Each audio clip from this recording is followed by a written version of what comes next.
Hey guys, here's your discussion review for today. So today we talked about the UFO phenomenon. Maddie did some good research from us and led off the discussion with some recent UFO sightings just over the last year.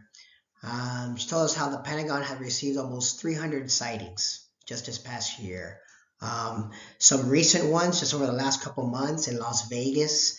A camera captured a video of a blue light falling from the sky, and then there was a 911 call a couple minutes later reporting these two tall creatures, estimated about 8 feet tall, with blue eyes. And just last month, there was a sighting in Harrisburg, Virginia, where someone saw looked like a bright blue glow, fuzzy red outline in the sky. So these are just recent, but over the last 10 to 15 years, there's been an exponential increase in these UFO sightings in the sky. The increase has been mostly with light orbs, not so much craft like the older sightings back in the last 50 years, but there's been an increase in just the bright orb sightings and their movement across the sky. Here's a map Maddie found with the states that have the most reported UFO sites. She mentioned California and Florida are the two top leaders in the nation. There's the numbers that you can see on the chart in your state of how many UFO sightings there's been. We also talked about alien abduction stories. Maddie shared a couple. Those are the links. I'll post them in the comments. Of just alien abduction stories where people have reported not just seeing these UFOs, but reported being taken by, what are called aliens, I guess, and have experiments done on them.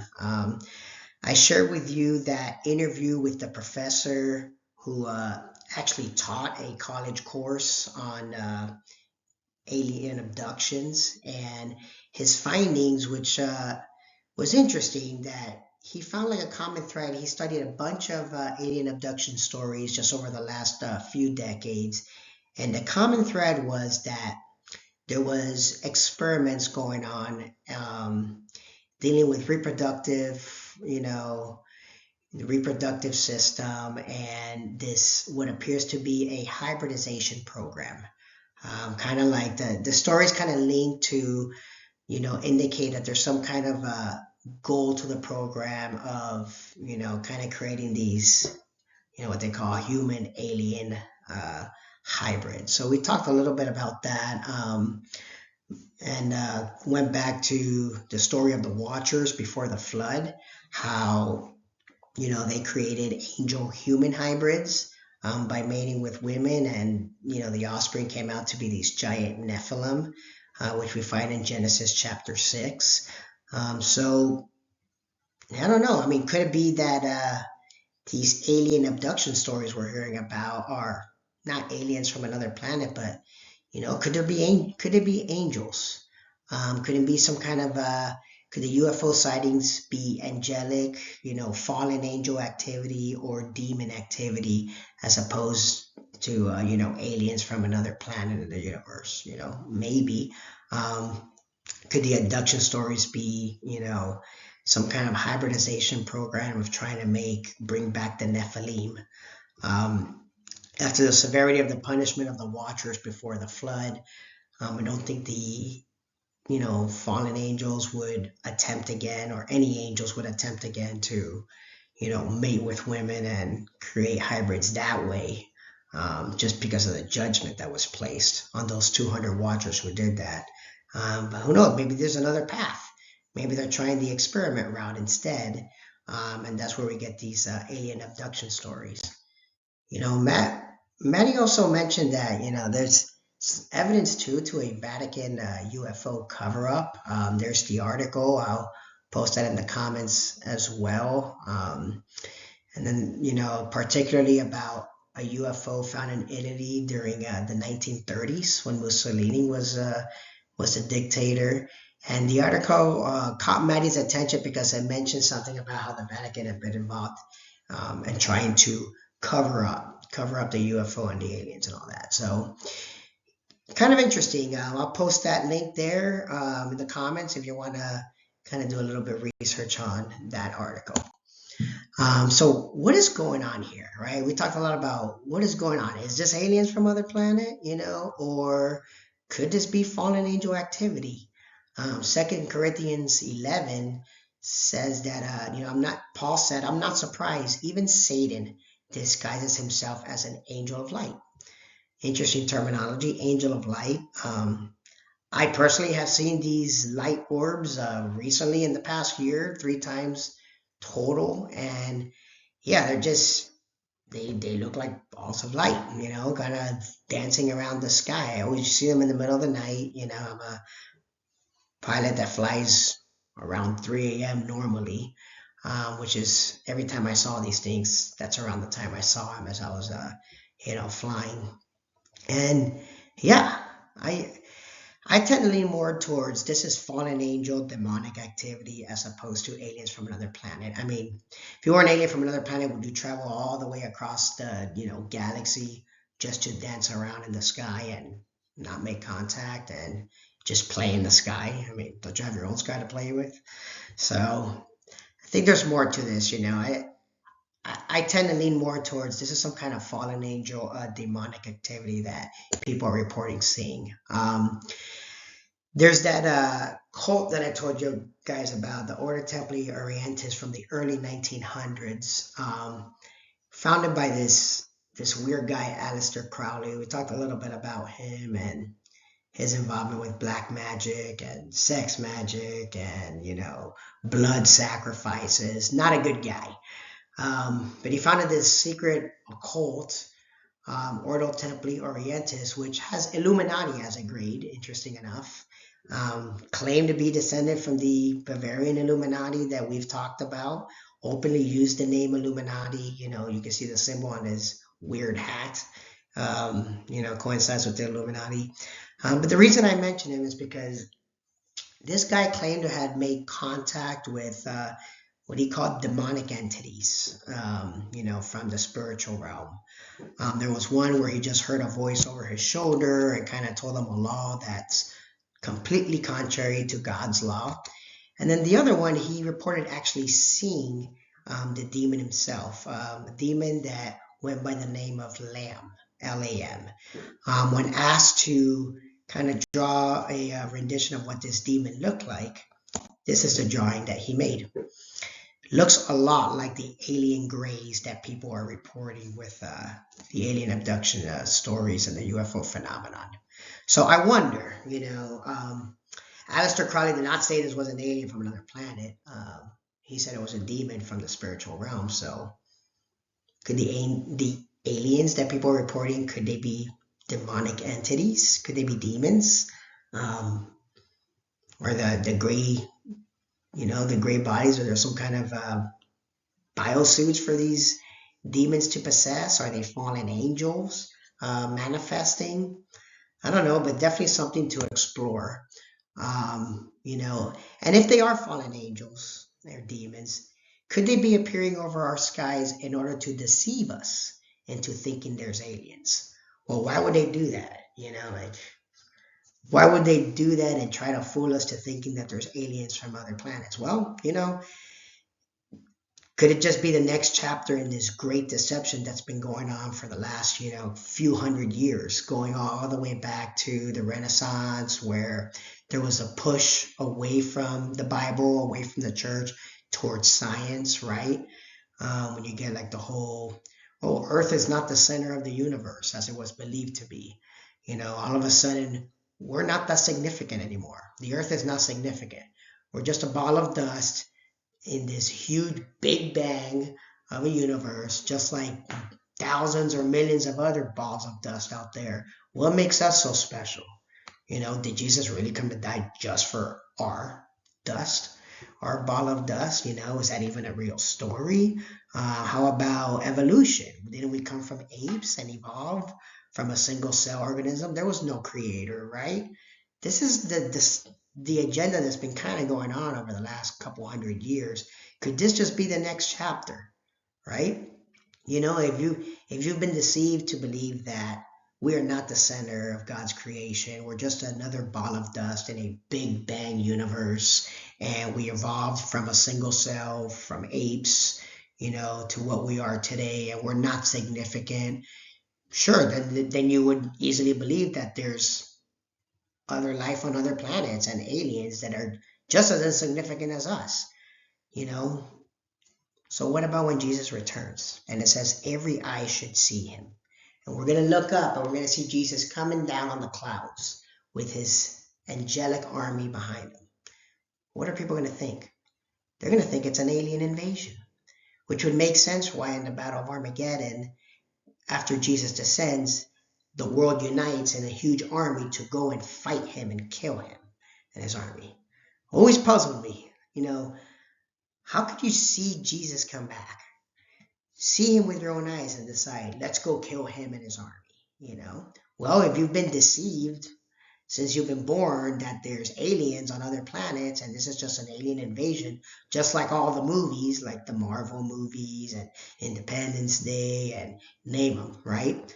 Aliens always come and invade to destroy us, and humankind rallies up to fight against them and wins. Has this just been a brainwashing that we've been, receiving, so that when the Lord, the Messiah, does come, we think he's an alien and go and try to kill him? See how that works out, So, yeah, this could be, guys. This could be a fallen angel deception plan, in preparation for the return of our Messiah. Maybe the alien story is the cover up. They always make it seem like, oh, the government is covering up aliens. There's really aliens, but they're covering it up. Maybe the alien story is the cover up. Maybe the true story is we got fallen angel activity going on. Maybe the watchers from before the flood have been released. When they were, condemned into prison down in Gehenna, God said they would be, in the book of Enoch, that they would be in prison for 70 generations. Well, what's a generation? I don't know, 70, 80 if by strength, according to the Bible. Well, that's about 5,600 years. Puts a timeline about right to our timeline, to our time today. Could the watchers have been released recently? And that's what we're seeing in the skies. The watchers dancing around again, running an abduction program, trying to bring back their dead kids, the Nephilim, in some kind of hybridization program. I know, guys, it sounds like crazy sci-fi stuff, but could it be real? So, what is going on? Could it be? Could fallen angels be running a hybridization program to bring back the Nephilim? Found it interesting in Matthew 24, what the Lord was telling us and warning us of the end times that's coming and his return. He said, when the Son of Man returns, it will be like it was in Noah's day. In those days before the flood, people were enjoying banquets and partings and weddings right up to the time Noah entered his boat. People didn't realize what was going to happen until the flood came and swept them all away. Now, this has often been tied with rapture, where it's just going to happen one day and you're not going to be expecting it. But could there be more meaning to it?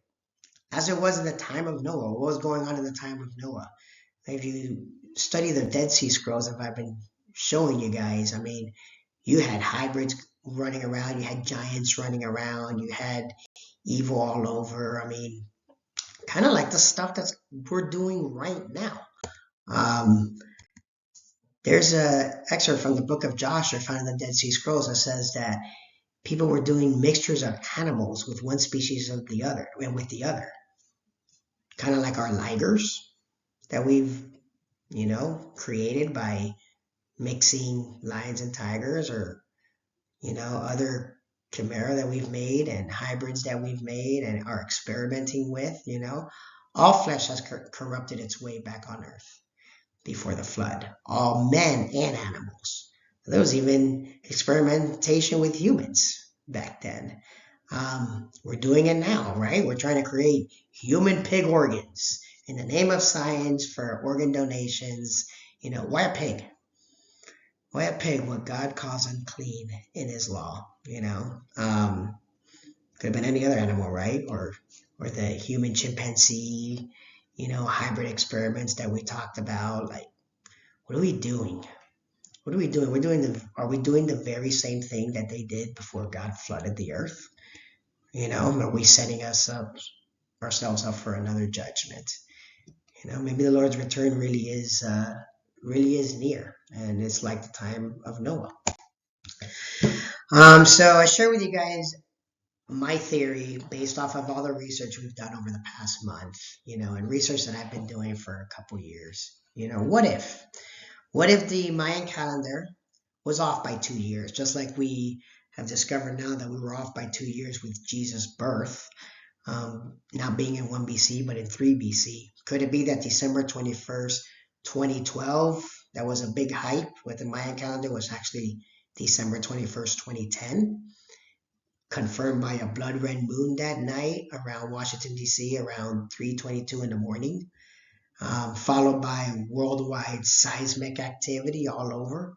And at the same time, on the other side of the world, Iraq approving their new government, Iraq being the ancient Babylon. Could that be the Babylon of Revelation chapter 17? And if so, how about that Nimrod, Gilgamesh, Osiris character? Could we have cloned them on that day, and that's why the world shook in response? Maybe. Or maybe the Watchers were released, from hell on that date. Maybe the Mayan calendar pointed to when the Watchers would be released on the 13th Batun. Maybe. Did they complete their 70-generation sentence and were released in 2010, and that's why we've had the increase in the orb lights in the sky? So here's a theory of mine I put using all our research, a possible timeline of events, going back to the 90s when we successfully cloned Dolly the sheep. Dolly the sheep was successfully cloned, our first successful clone. Well, didn't realize that same year is when the Atlas experiment at CERN was approved, an experiment to explore the fundamental nature of matter. Or like Esther said, it looks a lot like a portal that they're trying to create. Maybe they trying to bring the Watchers back. Maybe. 2 years later, the Osiris shaft was discovered by doctors at Zahi Hawass, same doctor that toured President Obama a decade later through Egypt. Is that a resurrection chamber? There was no body in the sarcophagus.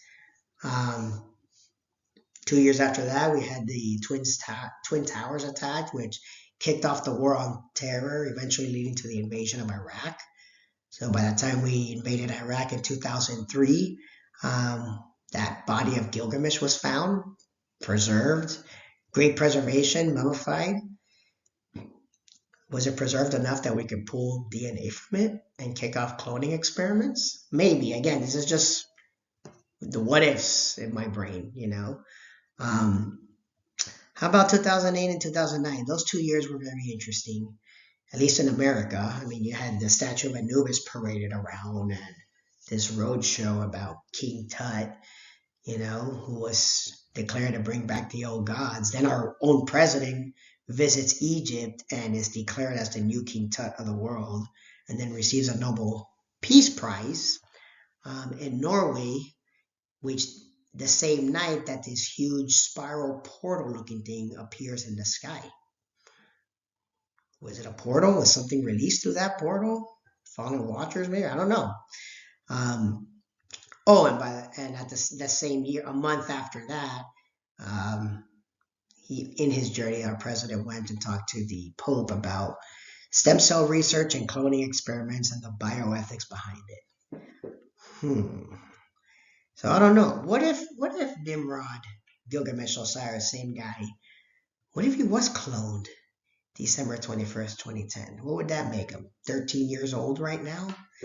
Do we have some Antichrist teenager out there somewhere, in a lab somewhere, or maybe walking around getting prepared to be revealed when he's of age to the world? I know that if you reveal to the world that you cloned a mummified body from a few thousand years ago, going back to the Tower of Babel, people will definitely be amazed. As Revelation 17 tells us, when the beast reappears, people will be amazed at the reappearance of the beast. So Again, just a theory, but you know, things that make me think, going on. So it's this mystery about Revelation 17. It's a mystery. I don't think it's possible to get the full answers until this stuff starts kind of, unveiling before us. But over the last month we've been talking about it. What is Babylon? Is it the New World Order? Is it Iraq? Is Iraq coming back as a leading nation? Is it America? Is it the UN? What is this great city we read about in Revelation 17? Is it Baghdad? Is that going to be the capital in the future of the world? Is it Washington, D.C.? Is it New York City, where the UN headquarters is? London, where the royal family is? Is it, I don't know, what's the deal with Denver? Why is that where we parked the statue of Anubis next to Lucifer, the demon-looking blue horse with piercing red eyes at the Denver airport? Same place that speech was made in a stage that looks like the seat of Satan from ancient Pergamum, which was, it's also in the museum in Berlin during Hitler's time. I mean, a lot of coincidences around, right? Could Vatican be that great city? Or is it some hidden city somewhere that we don't even know about that's secretly running everything behind the scenes? Antarctica, North Pole, who knows? What is a secret symbol of submission to this Babylon? Could the obelisk be a secret symbol? Where if a nation puts up an obelisk in its capital, it's a secret symbol that we're on board with this new world order? Or could it be the prostitute statues that are all over the world, like the Statue of Liberty in New York, or Columbia sitting on top of our nation's capital? How about the beast? Who is the beast? Is it Nimrod, Osiris, Gilgamesh? Is he the one that they're trying to bring back? About raising him? Is the new King Tut?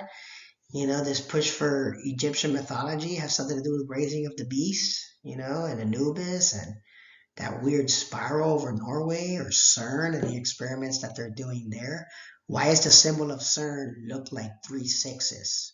Is that a secret symbol of allegiance to the beast? We haven't read Revelation 13 yet, but you'll see right there, comes out and tells us that 666 is allegiance to the beast. How about the numbers 72 and 13 and the occult's fascination with those numbers? Who are the rulers and overseers of this mystery of Babylon? Is it the secret societies, the Freemasons, the Illuminati, the Skull and Bones with 322? That's their secret number. How about the occult? All the secret occults that are out there in secret societies. So it is definitely a mystery, but hopefully it's, we're starting to put some of it together. We do not want to be deceived. Okay, we do not want to be deceived. As time goes on, there will be a stronger and stronger push to deceive people in preparation for Christ's return. So what may seem as sci-fi now, as we continue, sci-fi is going to become reality. You'll see as next semester when we get further into the book of Revelation that, and end time prophecies, that sci-fi seems to be reality. So guys, we got to prepare for the crazy times that are coming. I do believe you're going to see more of this stuff in your lifetime. Remember, there is a true enemy out there that has openly declared war on us, as we read in Revelation chapter 12. The dragon declared war against all who keep God's commandments and maintain their testimony for Jesus. That's us, guys. That's us, and that's Israel. So whether you know it or believe it or not, you have an enemy that has openly declared war on you. And this enemy is not alone. He's got his minions, right? In Ephesians 6, we read he's got, the rulers and principalities. Well, who are rulers? The corrupt political leaders of the world, the principalities, the principles of the world. There's this push in the world towards atheism and away from the Bible. How about it says principalities, rulers, and authorities of the unseen world? It's the Illuminati and the secret societies, the authorities in the unseen world that are running the show. Again, this is all from Ephesians 6. We're not fighting flesh and blood enemies, but the rulers and the authorities, the spiritual powers. We're fighting demons, fallen angels, right? Evil spirits in the heavenly places. So Satan is just one. He's just a mastermind, but he has a lot working for him. He's got fallen angels. He's got demons. He's got secret societies, possibly. He's even got political leaders, possibly, under his grasp. We are behind enemy lines. We are in enemy territory. And you'll see next semester, as we start opening the seals and we get into the tribulation, that it's going to turn bad and we're going to start getting hunted down. So it's time to start preparing for it, spiritually, physically, mentally, and even practically, as we'll talk more about when we come back next semester. I'm going to post a link to Rob Skiba did it's like about an hour-long presentation. He called it the Mount Hermon-Roswell Connection. And great presentation. I highly recommend you guys watch it. He basically connects the sin of the Watchers before the flood and the pact that they made on Mount Hermon to mate with human women and resulting in the Nephilim and creation of the Nephilim. He connects that to Roswell and the current UFO phenomenon going on. So awesome presentation. Highly recommend you read it or you watch it. It's a video, and the link is down in the comments for you to enjoy.